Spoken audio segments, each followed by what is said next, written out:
오늘은 경영 컨설턴트의 좋은 점과 어려운 점에 대해서 한번 말씀을 드려보겠습니다.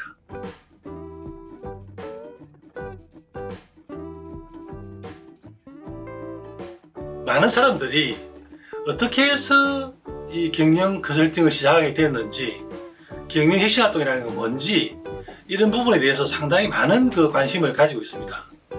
그래서 지금까지 제가 경험했던 여러 가지 어떤 생생한 경험담, 체험담, 이런 어떤 에피소드, 이런 부분들에 대해서도 이제 적절하게 편성을 해서 여러분에게 보내드리려고 이렇게 생각을 하고 있습니다. 이제 제가 가장 많이 받는 질문이, 왜 잘 나가던 그런 어떤 대기업에 근무를 하다가 그 회사를 그만두고 이 경영 컨설턴트의 길로 가게 되었느냐, 그리고 경영 컨설턴트란 무슨 일을 하는 사람인지, 컨설팅을 하게 되면 돈을 많이 벌게 되는지, 컨설턴트가 되기 위해서는 무엇을 준비해야 되는지, 실제 처음에 컨설팅을 어떻게 시작하는지, 이와 같이 굉장히 많은 어떤 질문을 받게 됩니다. 그래서 오늘은 이 경영 컨설턴트로 활동하면서 실제로 제가 느꼈던 어려운 점 또는 그리고 좋은 점, 이 두 가지에 대해 가지고 제 생생한 어떤 경험을 말씀을 드리겠습니다. 먼저 경영 컨설턴트의 어려운 점에 대해서 한번 말씀을 드려보겠습니다. 첫 번째로, 경영 컨설턴트는 끊임없이 공부를 해야 된다는 그러한 어려운 점이 있습니다. 실제 컨설팅을 시작하면 지금도 그렇게 하고 있습니다만은 한 20명 이상, 한 30명 정도의 그 직원들과 같이 회의 형태로 시작을 하면서 이제 컨설팅을 하게 됩니다. 경영 혁신 활동을 하게 되는데, 실제로 그 사람들이 이제 자기가 했던 과제라든지 개선 사례, 이런 부분들을 발표를 하고 이제 진행을 하다 보면 컨설턴트는 거기에 맞게끔 적절한 지도를 해야 됩니다. 물론 이제 그런 과제라든지 진행 내용은 사전에 이제 충분히 협의를 하고 과제를 제시했습니다만은, 실제 활동을 하면서 일어나는 내용들에 대해 가지고 적절하게 코칭을 하고 지도를 해야 됩니다.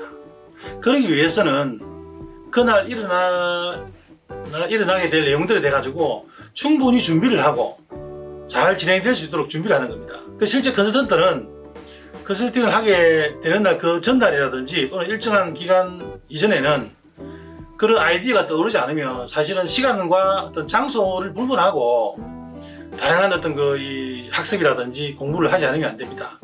실제 지금은 제가 이제 경험이 많이 쌓였습니다만은, 어떤 회사든지 가면 그 회사의 공정이라든지 전문 기술, 전문 분야의 전문가들이 대단히 많습니다. 그리고 우수한 학교를 졸업한 사람도 많고, 그런 사람들을 리딩하기 위해서는 사전에 사실은 그렇게 표시나지는 않습니다만은 준비하는 과정이 철저하게 되지 않으면 그 하루하루의 과정 일과를 진행하기가 대단히 어렵습니다. 그래서 컨설턴트는 어떤 이론적인 것뿐만 아니라 경험이라든지 사례, 이런 부분들을 철저하게 준비를 하지 않으면 안 된다. 다시 말해서 공부를 하지 않으면 그 사람을 이끌고 나가기 어렵다 하는 점을 먼저 어려운 점으로 말씀을 드릴 수 있습니다. 두 번째는 엄격한 자기 관리가 필요합니다. 컨설턴트의 어떤 행동이라든지 말이라든지 여러 가지 어떤 이 표현, 어떤 복장, 이런 데에 있어서도 다른 어떤 컨설팅을 받는 사람들, 혁신 활동을 참여하는 사람들이 따르게 되면 상당한 이점이 있고 자기 자신이 성장한다, 발전한다 할 수 있을 정도의 느낌을 가질 수 있도록 그 사람들에게 모범을 보여야 되는 그런 측면이 있습니다. 그래서 굉장히 시간 계획이라든지 이런 부분들을 철저하게 준수를 잘 해야 되고, 예를 들어서 아침에 시작하는 시간이라든지 이럴 때다 보면 남보다 먼저 회사에 출근해서 여러 가지 어떤 과제를 한번 점검하기도 하고 준비하기도 하는 그런 어떤 이 철저한 자기 관리, 준비가 필요하다 하는 점을 말씀을 드릴 수 있습니다.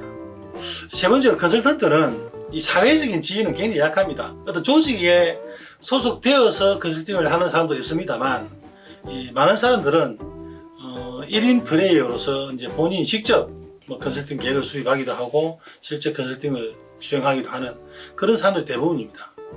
그래서 조직이 있다면 그 조직에 여러 가지 뼈감이 되는 그런 어떤 사회적인 지위가 있고 어떤 네임밸류가 있습니다만, 이 실제적으로 컨설턴트가 명함을 내밀 때 그 명함의 위력이라는 것은 그렇게 크지가 않습니다. 사회적인 어떤 지위라든지 이런 부분들은 높지 않다, 이렇게 말씀을 드릴 수 있습니다. 네 번째, 계약에 의해서 이제 컨설팅이 시작하지만 실제로 이제 1년 단위로 보통 이제 그 컨설팅을 합니다만은 1년이 끝난 상태에서 재계약이 되지 않으면 이제는 컨설팅은 없어지는 겁니다. 그래서 항상 긴장감을 가지고 매차수의 어떤 성과를 내기 위해서 노력하지 않으면 안 되는 겁니다.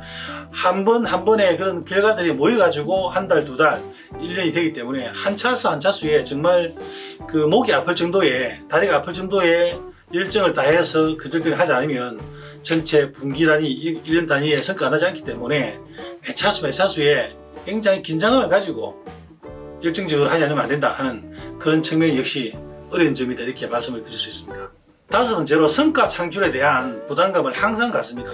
이제 우리가 프로이기 때문에 물론 아마추어들이라고 해서 뭐 최선을 다하지 않는 건 아닙니다만은 프로들은, 프로 야구 선수들이든 뭐 이 프로들을 보면 항상 자기가 행동한 결과에 대해서 일정한 그 지표로서, 정확한 지표로서 평가를 할 수가 있습니다. 뭐 성적이라든지 뭐 이런 부분들 가지고. 그래서 이 컨설턴트들도 1년 단위의 여러 가지 어떤 뭐 생산성 향상이든 원가 저감이든 뭐 이익이라든지 이런 부분에 대해 가지고 그 성과 창출에 대한 부담감을 항상 갖고 있습니다.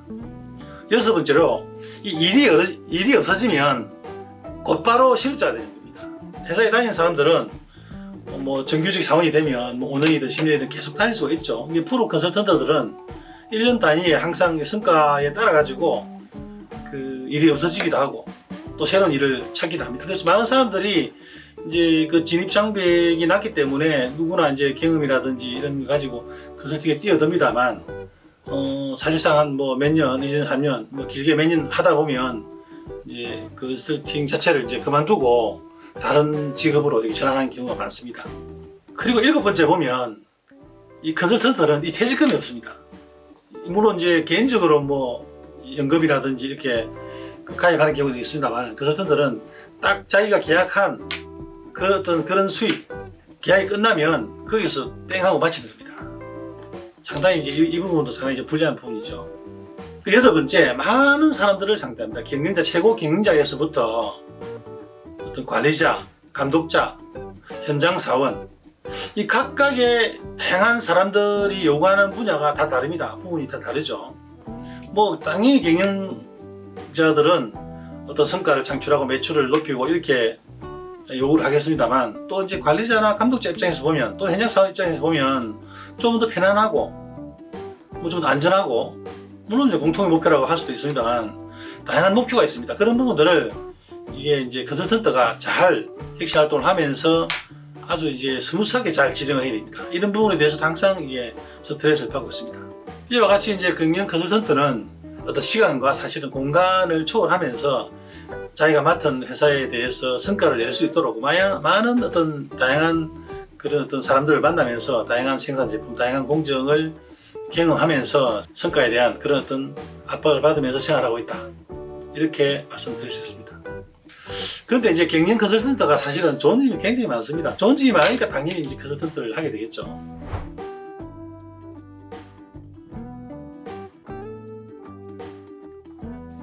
저도 이제 그 대기업에서 근무를 하다가 제가 이제 지금부터 20년 전에 굉장히 젊을 때죠.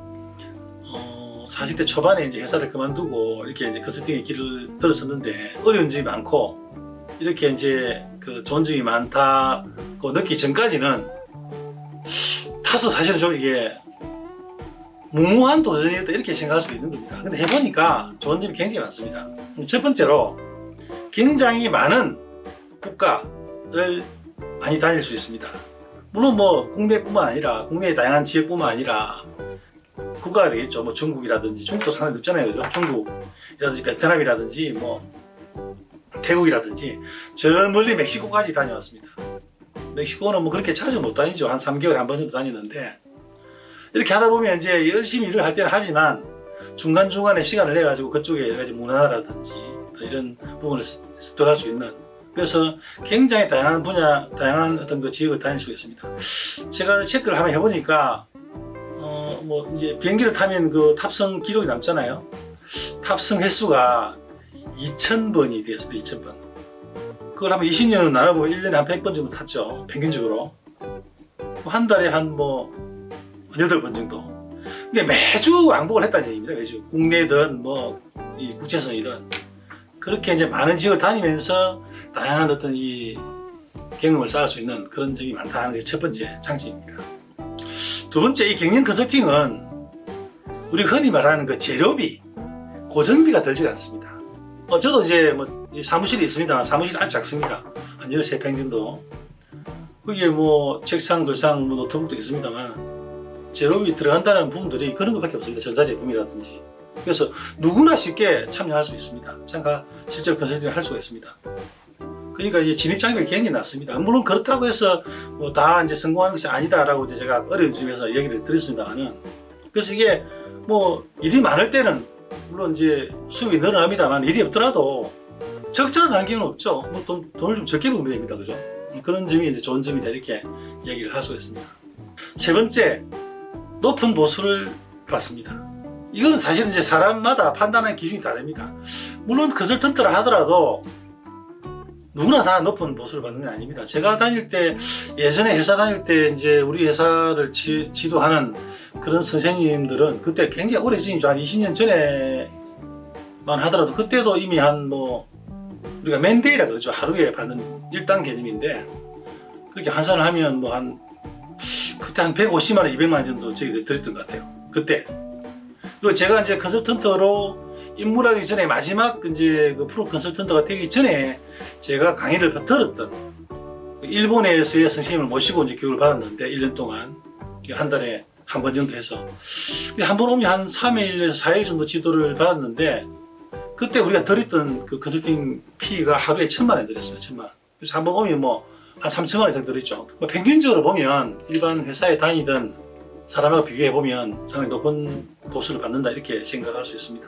지금도 보면 이제 정부에서 하는 지원 사업이라든지 이런 부분들은 보통 하루에 한 30만 원, 40만 원 이상 그렇게 받는 경우도 있고, 프로 정말 그 컨설턴트들은 굉장히 우리가 상상할 수 없을 정도의 이런 비용을 번다 이렇게, 돈을 번다 이렇게 말씀을 드릴 수 있습니다. 네 번째로는 이게 어찌 보면 좀 상당히 중요한 그 장점이라고 할 수 있는데요. 시간 관리를 자기 주도적으로 할 수가 있습니다. 이제 컨설팅 그 계획에 따라서 일정 계획을 수립하고 나면 사실 그 부분도 물론 조정을 할 수가 있죠. 한 일주일이라든지 한 열흘, 한 2주 이렇게 시간을 딱 비울 수가 있는 겁니다. 그러면 그 시간 동안에 자기가 평소에 하고 싶었던 취미 생활이라든지 여행이라든지 그죠?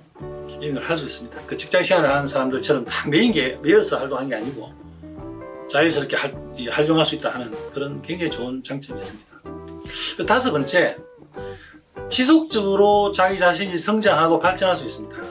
이건 아까 단점에서 어떻게 보면 끊임없이 공부하지 않으면 안 된다 이런 어떤 단점이 있었습니다만은, 어쨌든 직업적으로 이제 상대 기업에 가서 이제 리딩하기 위해서는 원하든 원하지 않든 자격증을 딴다든지 공부를 한다든지 책을 읽는다든지, 왜냐면 그 사람들을 리딩하기 위해서는 자기 자신이 연마되고 이제 발전되지 않으면 안 되는 거죠. 그래서 어쩔 수 없이 또는 주도적으로 이렇게 자기 자신이 성장하는 것을 느낄 수가 있는 겁니다. 저도 이제 우리가 사람들이 공부하는 걸 좋아하는 사람이 누가 있겠습니까만은, 이제 어떤 자격증을 딴다든지 학위를 딴다든지 책을 쓴다든지 이런 목표를 정하고 꾸준하게 활동하다 보면 어쨌든 내 자신이 성장하고 있다는 것을 느낄 수가 있는 겁니다. 여섯 번째로, 성공한 사람들과 주로 자주 만납니다. 주로 이제 회사의 대표자, 경영자들 주로 만나죠.